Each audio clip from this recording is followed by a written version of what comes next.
Number 3. Learning to identify problems. A problem is the launchpad for Kaizen.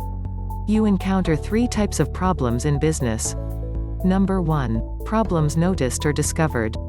These are the easiest to define. They are obvious discrepancies between what exists and the ideal, or what is the standard. For example, an obvious problem might be a nail sticking out of the wall. You must have standards to define problems. If your standard is an immaculate workplace, it's easy to see whether you have a problem or not. Number 2. Problems you have to dig out.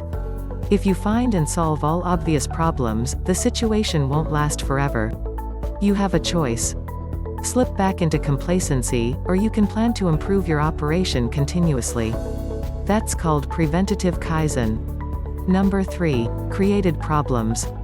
When you measure your operation against targets, creating standards to shoot for, you can create problems.